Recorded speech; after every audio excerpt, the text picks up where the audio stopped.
Hello friends, आप सभी का हमारे चैनल में बहुत बहुत स्वागत अभिनंदन है। फ्रेंड्स, आप सभी कैसे हैं? उम्मीद है आप सभी बहुत अच्छे होंगे क्योंकि ठंडी अब होने लगी है काफ़ी।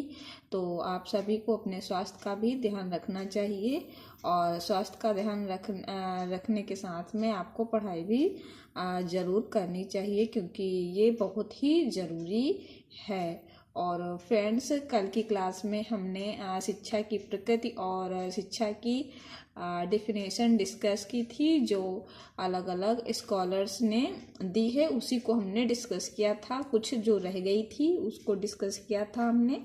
फ्रेंड्स, अगर आप सभी ने मेरा पिछला वीडियो नहीं देखा है तो प्लीज़ उसको भी ज़रूर देखिए and like share and subscribe भी ज़रूर करिए हमारे चैनल को, जिससे मुझे मोटिवेशन मिले, मैं और वीडियो अपलोड कर सकूं।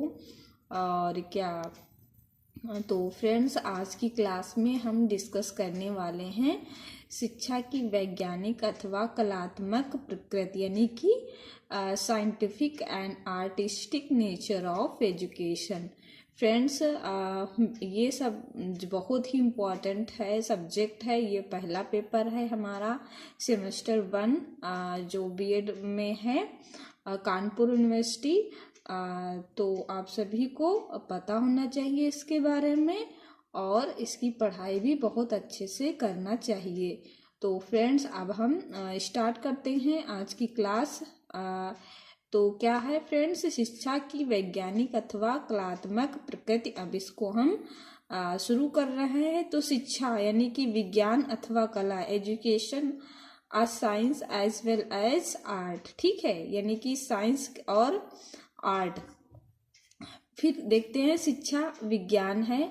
क्या है शिक्षा विज्ञान है या कला, यह तय कर पाना अत्यंत जटिल है। सही बात है, जैसा कि इसमें कहा गया है, शिक्षा विज्ञान है या कला यह तय कर पाना काफी डिफिकल्ट है।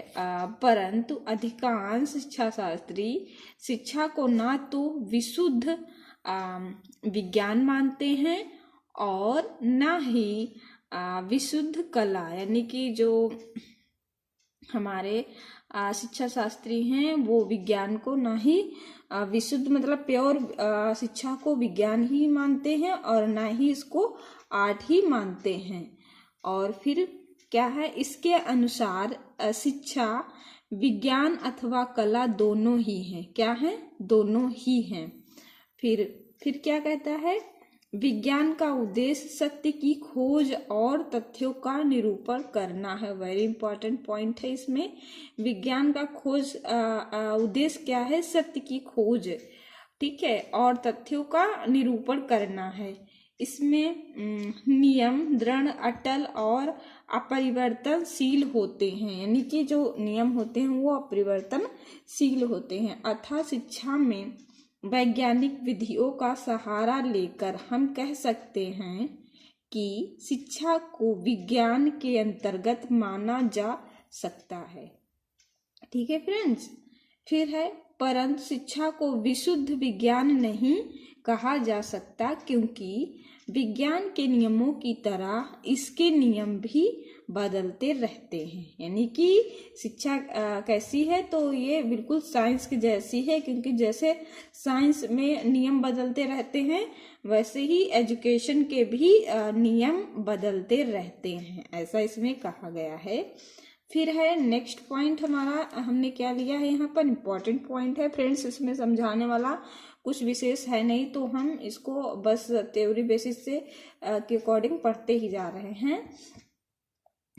ज्ञान के प्रयोग से सार्थक परिणाम प्राप्त करना ही कला है। ज्ञान के प्रयोग से सार्थक परिणाम प्राप्त करना ही कला है। कला का अर्थ व्यवहारिक कुशलता से है। क्या है? व्यवहारिक कुशलता से है। फिर है, मतलब विज्ञान कार्य को सीखना है। ठीक है, विज्ञान क्या है? कार्य को सीखना है और कला कार्य को व्यवहार में लाना है। संक्षेप में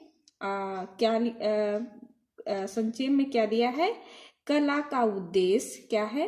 कला का उद्देश्य विज्ञान के सिद्धांतों को व्यवहारिक रूप से लागू करना है। वेरी इंपॉर्टेंट है, एक लाइन में आप इसे लर्न कर सकते हैं।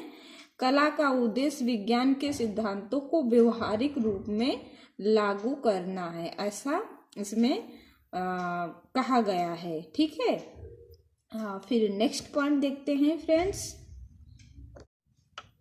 एग्जाम्पल क्या है फ्रेंड्स?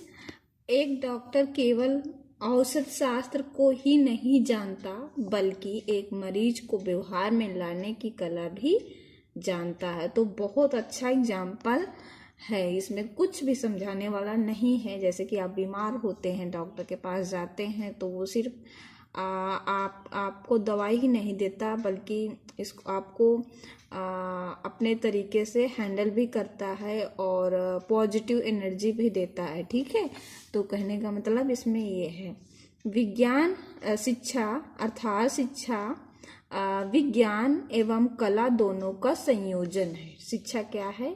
विज्ञान एवं कला दोनों का संयोजन है। ठीक है, नेक्स्ट फिर क्या है फ्रेंड्स? शिक्षा के अंग अथवा घटक। वेरी इंपॉर्टेंट है, क्वेश्चन में पूछा जा सकता है। तो ऑर्गन्स और फैक्टर्स ऑफ एजुकेशन, यहाँ से क्वेश्चन बन सकता है। तो ये बहुत ही इम्पोर्टेंट है, आप सभी को पता होना चाहिए। तो डीवी ने शिक्षा के 3 अंग बताए। किसने बताए हैं फ्रेंड्स? तो डीवी ने शिक्षा के कितने अंग बताए हैं? 3 बताए, यानी कि घटक, और आप ऑर्गन कह सकते हैं इनको। पहला क्या है? शिक्षार्थी, जो बहुत इम्पोर्टेंट है, यानी कि स्टूडेंट।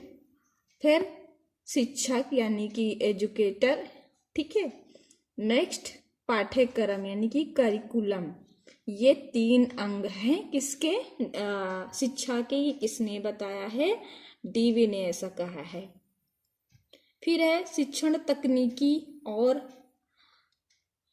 टेक्निक ऑफ टीचिंग, सामाजिक पर्यावरण, सोशल इन्वायरमेंट एंड मापन और मूल्यांकन, मेजरमेंट एंड एवोल्यूशन। ये करिकुलम, ये पाठ में आ सकते हैं। ठीक है, उसमें शामिल हो सकते हैं। तो यहाँ पर शिक्षक और क्या बोलते हैं, शिक्षार्थी, इसको तो हमको यहाँ पर डिस्कस करना नहीं, क्योंकि आप सभी जानते ही हैं इनके बारे में, तो हमने यहाँ पर जरूरी नहीं समझा है। नेक्स्ट है, नेक्स्ट क्या दिया है फ्रेंड्स?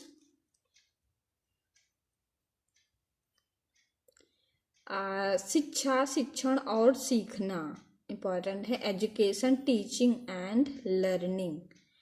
शिक्षण वह प्रक्रिया है, शिक्षण क्या है? शिक्षण वह प्रक्रिया है जिसमें क्या है? सिखाने वाले सीखने वालों के लिए विभिन्न विधियों, युक्तियों और साधनों द्वारा सीखने की परिस्थितियों का निर्माण करते हैं, वही क्या है? शिक्षण है। ठीक है, फिर लर्निंग क्या है फ्रेंड्स? अनुभव। अनुभव शिक्षण, प्रशिक्षण अथवा अध्ययन द्वारा नए नए तथ्यों को जानना और नई नई क्रियाओं को करना तथा इन्हें बहुत समय तक धारण करना तथा आवश्यकता पड़ने पर इनका प्रयोग करना, वही हमारा लर्निंग है। ठीक है, फिर है नेक्स्ट क्या है? हाँ, तो अनुभव शिक्षण, प्रशिक्षण अथवा अध्ययन द्वारा नए नए तथ्यों को जानना और नई नई क्रियाओं को करना तथा इन्हें बहुत समय तक धारण करना तथा आवश्यकता पड़ने पर इनका प्रयोग करना, यही क्या है? लर्निंग है। तो फ्रेंड्स, एजुकेशन जैसा कि हमने ऑलरेडी डिस्कस किया है, शिक्षण जो कि अभी डिस्कस किया है, फिर बचता है लर्निंग, इसको भी हमने डिस्कस कर लिया। तो फ्रेंड्स, आज की क्लास में बस इतना ही। नेक्स्ट क्लास कंटिन्यू रहेगी, फिर नेक्स्ट क्लास में हम और डिस्कस करेंगे। तो फ्रेंड्स, आप सभी को बहुत बहुत धन्यवाद हमारे साथ बने रहने के लिए और वीडियो को लास्ट तक देखने के लिए। तो ठीक है फ्रेंड्स, अपना ध्यान रखिए। Okay, bye, take care.